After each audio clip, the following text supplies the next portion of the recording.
what is your favourite season of the year? I bet some of you might have said that your favourite season is the one we're in right now, which is for us, here in America, springtime.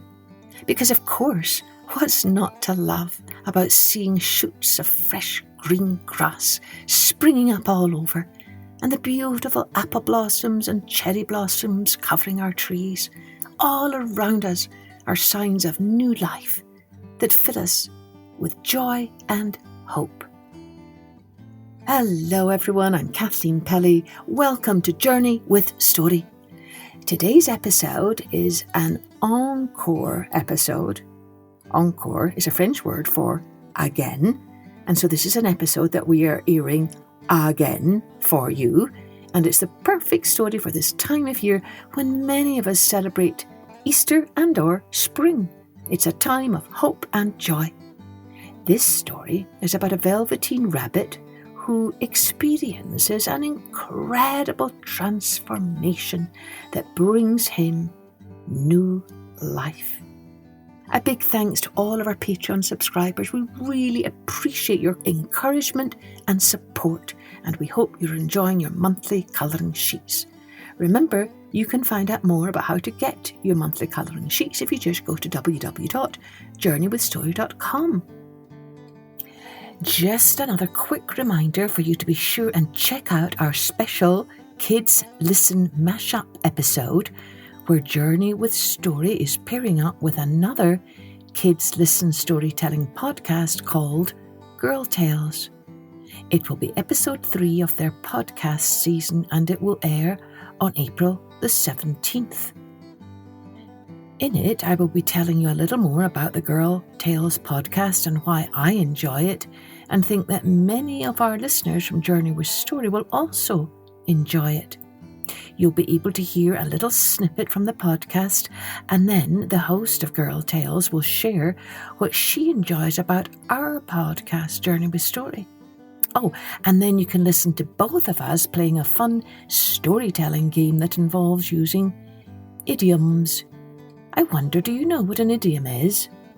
I bet you do, because we use them all of the time in our everyday speech. For example, you might say, I am glad that trickster finally got a taste of his own medicine. Or you might say, wait a minute, you need to hold your horses. Anyway, it was a fun game to play, and after listening, you might want to try playing it too with your family or friends. So, April the 17th, take a listen to Kids Listen Mashup Podcast Episode 3, featuring Journey with Story and Girl Tales Podcast. All the details are in our episode notes. Now, let's take an encore journey with The Velveteen Rabbit by Marjorie Williams.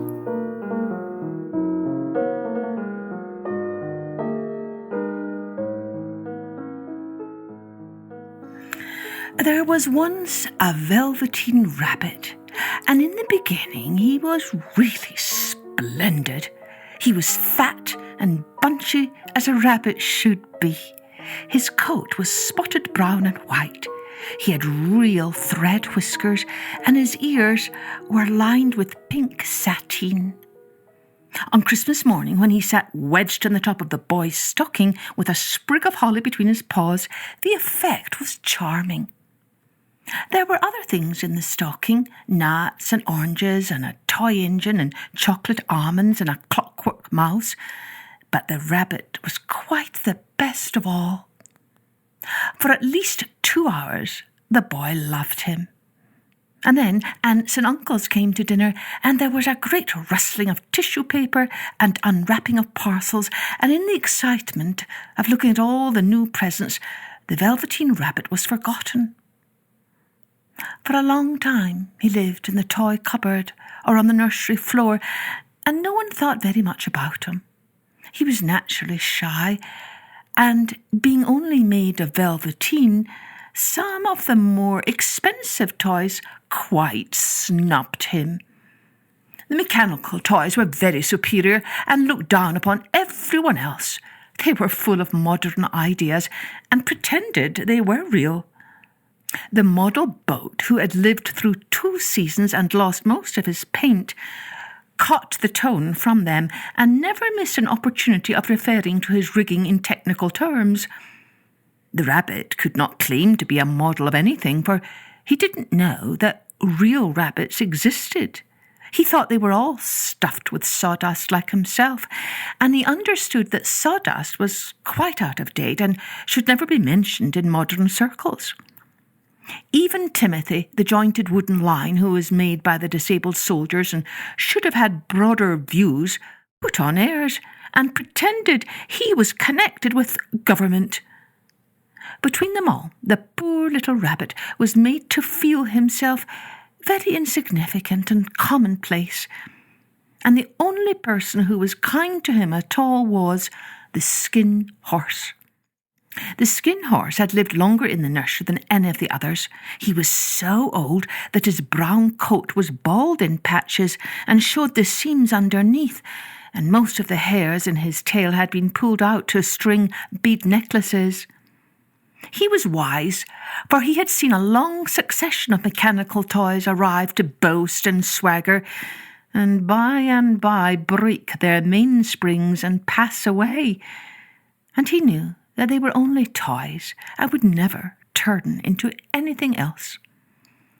For nursery magic is very strange and wonderful, and only those playthings that are old and wise and experienced, like the Skin Horse, understand all about it. "What is real?" asked the rabbit one day when they were lying side by side near the nursery fender before Nana came to tidy the room. "Does it mean having things that buzz inside you and a stick-out handle?" "Real isn't how you're made," said the Skin Horse. "It's a thing that happens to you. When a child loves you for a long, long time, not just to play with, but really loves you, then you become real." "Oh, does it hurt?" asked the rabbit. "Sometimes," said the Skin Horse, for he was always truthful. "When you are real, you don't mind being hurt." "Does it happen all at once, like being wound up?" he asked, "or bit by bit?" "It doesn't happen all at once," said the Skin Horse. "You become. It takes a long time. That's why it doesn't happen often to people who break easily or have sharp edges or have to be carefully kept. Generally, by the time you are real, most of your hair has been loved off and your eyes drop out and you get loose in the joints and very shabby. But these things don't matter at all, because once you are real, you can't be ugly, except at people who don't understand." "I suppose you are real," said the rabbit. And then he wished he had not said it, for he thought the Skin Horse might be sensitive. But the Skin Horse only smiled. "The boy's uncle made me real," he said. "That was a great many years ago, but once you're real, you can't become unreal again. It lasts for always." The rabbit sighed. He thought it would be a long time before this magic called real happened to him. He longed to become real, to know what it felt like, and yet the idea of growing shabby and losing his eyes and whiskers was rather sad. He wished that he could become it without these uncomfortable things happening to him. There was a person called Nana who ruled the nursery. Sometimes she took no notice of the playthings lying about, and sometimes, for no reason whatever, she went swooping about like a great wind and hustled them away in cupboards. She called this tidying up, and the playthings all hated it, especially the tin ones. The rabbit didn't mind it so much, for wherever he was thrown, he came down soft. One evening, when the boy was going to bed, he couldn't find the china dog that always slept with him. Nana was in a hurry, and it was too much trouble to hunt for china dogs at bedtime, so she simply looked about her, and seeing that the toy cupboard door stood open, she made a swoop. "Here," she said, "take your old bunny. He'll do to sleep with you." And she dragged the rabbit out by one ear and put him into the boy's arms. That night, and for many nights after, the Velveteen Rabbit slept in the boy's bed. At first he found it rather uncomfortable, for the boy hugged him very tight, and sometimes he rolled over on him, and sometimes he pushed him so far under the pillow that the rabbit could scarcely breathe. And he missed, too, those long moonlight hours in the nursery when all the house was silent, and his talks with the Skin Horse. But very soon he grew to like it, for the boy used to talk to him and made nice tunnels for him under the bedclothes that he said were like the burrows the real rabbits lived in. And they had splendid games together in whispers when Nana had gone away to her supper and left the night light burning on the mantelpiece. And when the boy dropped off to sleep, the rabbit would snuggle down close under his little warm chin and dream with the boy's hands clasped close round him all night long. And so time went on, and the little rabbit was very happy, so happy he never noticed how his beautiful velveteen fur was getting shabbier and shabbier, and his tail becoming unsewn, and all the pink rubbed off his nose where the boy had kissed him. Spring came, and they had long days in the garden, for wherever the boy went, the rabbit went too. He had rides in the wheelbarrow and picnics on the grass and lovely fairy huts built for him under the raspberry canes behind the flower border. And once, when the boy was called away suddenly to go out to tea, the rabbit was left out on the lawn until long after dusk, and Nana had to come and look for him with the candle because the boy couldn't go to sleep unless he was there. He was wet through with the dew and quite earthy from diving into the burrows the boy had made for him in the flower bed, and Nana grumbled as she rubbed him off with the corner of her apron. "Oh, you must have your old bunny," she said. "Fancy all that fuss for a toy." The boy sat up in bed and stretched out his hands. "Give me my bunny," he said. "You mustn't say that. He isn't a toy. He's real." When the little rabbit heard that, he was happy, for he knew that what the Skin Horse had said was true at last. The nursery magic had happened to him, and he was a toy no longer. He was real. The boy himself had said it. That night he was almost too happy to sleep, and so much love stirred in his little sawdust heart that it almost burst. And into his boot-button eyes that had long ago lost their polish, there came a look of wisdom and beauty, so that even Nana noticed it next morning when she picked him up and said, "I declare, if that old bunny hasn't got quite a knowing expression." That was a wonderful summer. Near the house where they lived there was a wood, and in the long June evenings the boy liked to go there after tea to play. He took the Velveteen Rabbit with him, and before he wandered off to pick flowers or play at brigands among the trees, he always made the rabbit a little nest somewhere among the bracken, where he would be quite cosy, for he was a kind-hearted little boy, and he liked Bunny to be comfortable.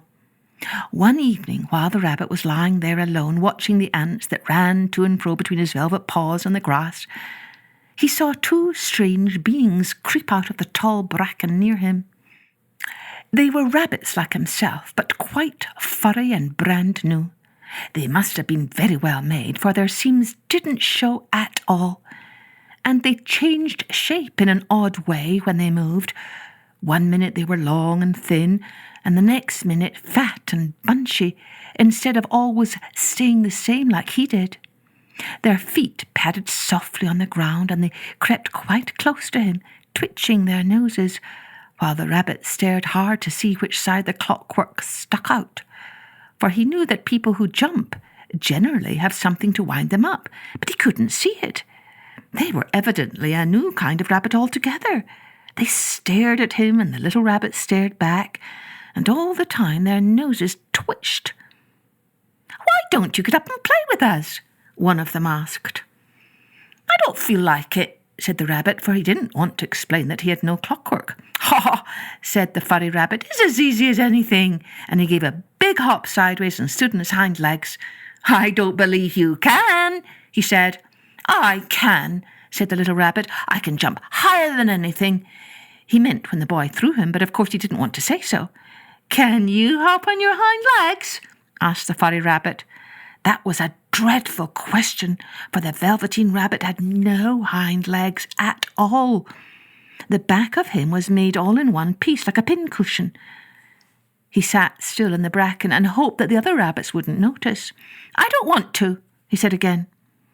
But the wild rabbits have very sharp eyes, and this one stretched out his neck and looked. "Ha! He hasn't got any hind legs," he called out. "Fancy, a rabbit without any hind legs!" And he began to laugh. "I have," cried the little rabbit. "I have got hind legs. I'm sitting on them." "Then stretch them out and show me like this," said the wild rabbit, and he began to whirl round and dance till the little rabbit got quite dizzy. "I don't like dancing," he said. "I'd rather sit still." But all the while he was longing to dance, for a funny new tickly feeling ran through him, and he felt he would give anything in the world to be able to jump about like those rabbits did. The strange rabbit stopped dancing and came quite close. He came so close this time that his long whiskers brushed the Velveteen Rabbit's ear, and then he wrinkled his nose suddenly and flattened his ears and jumped backwards. "He doesn't smell right," he exclaimed. "He isn't a rabbit at all. He isn't real. I am real," said the little rabbit. "I am real. The boy said so," and he nearly began to cry. Just then there was a sound of footsteps, and the boy ran past near them, and with a stamp of feet and a flash of white tails, the two strange rabbits disappeared. "Come back and play with me," called the little rabbit. "Oh, do come back. I know I am real." But there was no answer. Only the little ants ran to and fro, and the bracken swayed gently where the two strangers had passed. The Velveteen Rabbit was all alone. "Oh dear," he thought. "Why did they run away like that? Why couldn't they stop and talk to me?" For a long time he lay very still, watching the bracken and hoping that they would come back. But they never returned, and presently the sun sank lower, and the little white moths fluttered out, and the boy came and carried him home.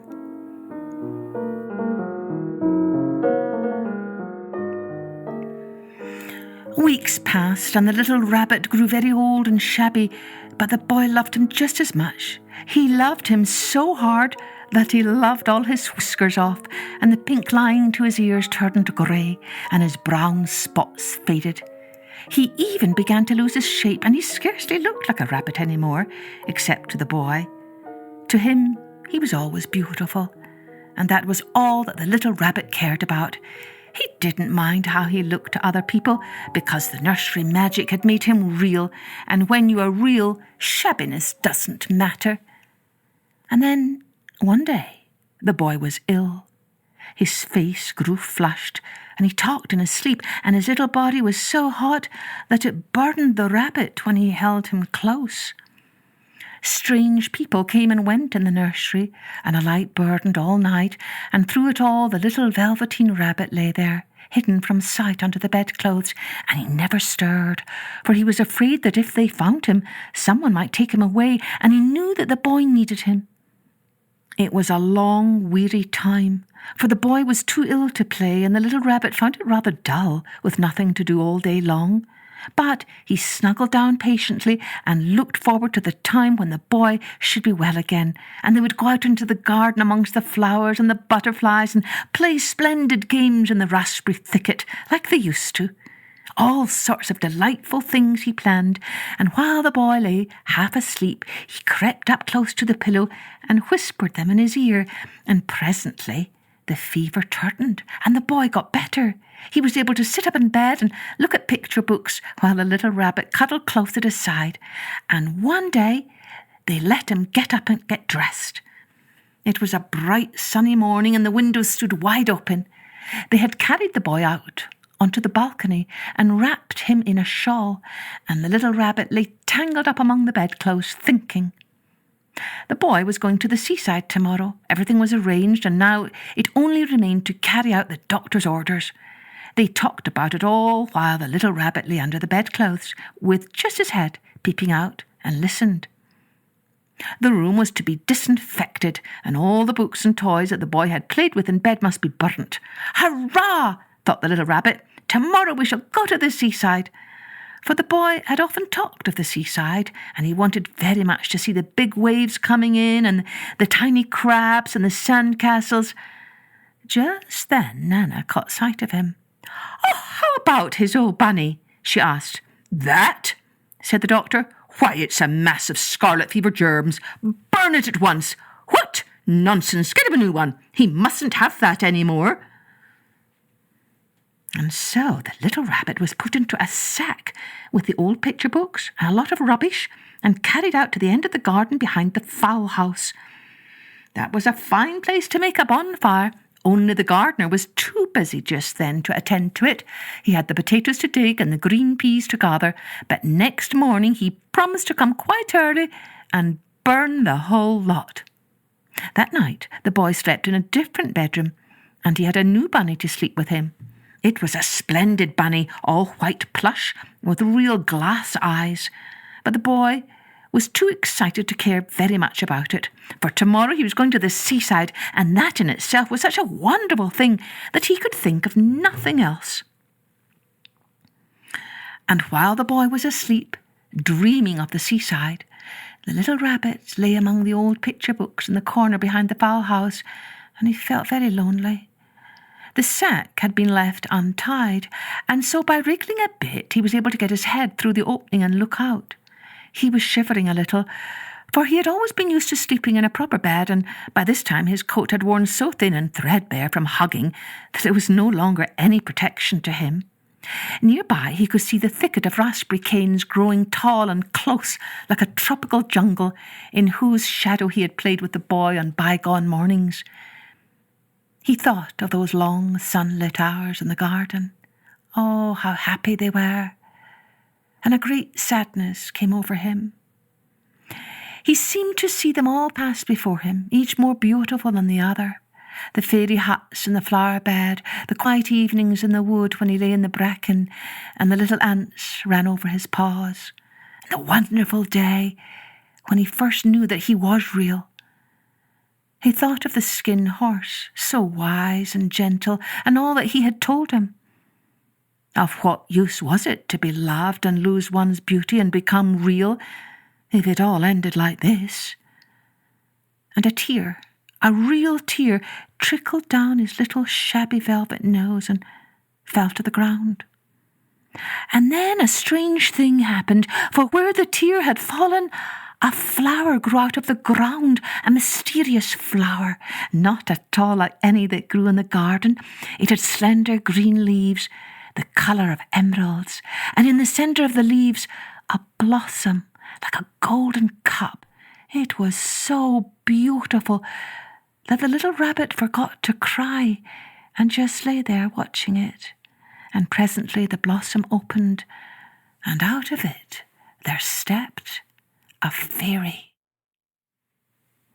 She was quite the loveliest fairy in the whole world. Her dress was of pearl and dewdrops, and there were flowers around her neck and in her hair, and her face was like the most perfect flower of all. And she came close to the little rabbit, gathered him up in her arms, and kissed him on his velveteen nose that was all damp from crying. "Little rabbit," she said, "don't you know who I am?" The rabbit looked up at her, and it seemed to him that he had seen her face before, but he couldn't think where. "I am the nursery magic fairy," she said. "I take care of all the playthings that the children have loved.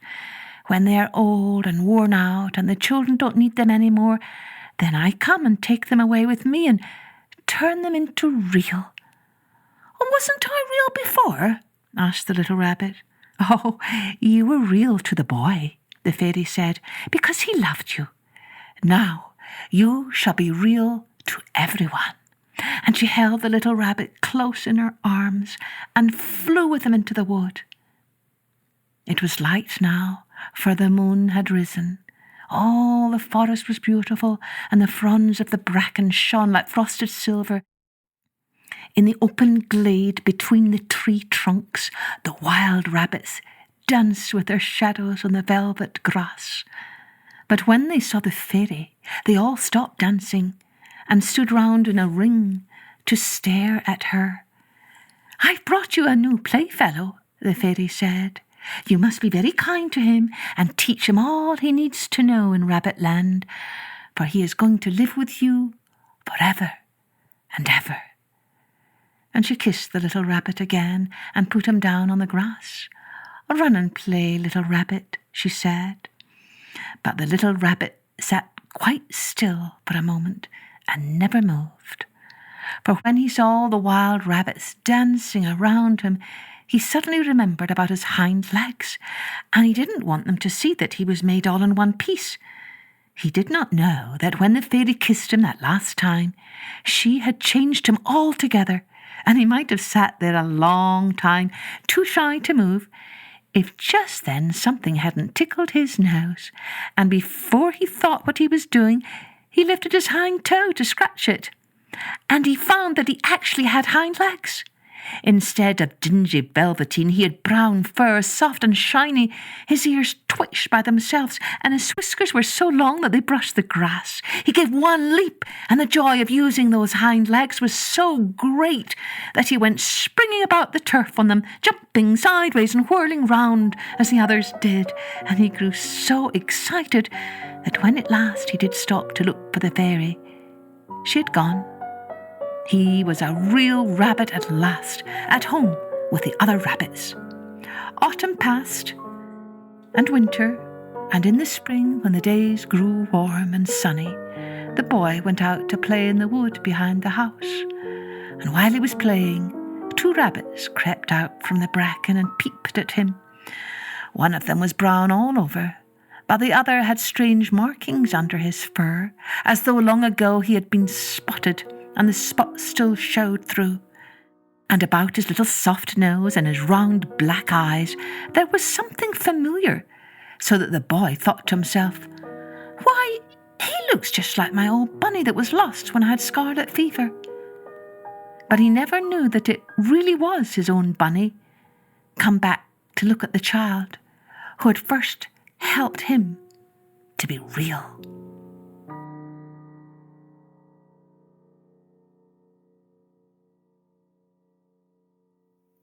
So what do you think the story Souvenir is? You know, the little nugget of truth about what it means to be human and live in this world. Yes, I think it must have something to do with the power of love to change us all. Because when we feel loved and precious, then 'tis so much easier to do good things, to be brave or to be kind, to be our best selves. And maybe if we want someone to change, then the best way to do that is to simply love them as best we can. Happy spring, happy Easter. Cheerio then. Join me next time for Journey with Story.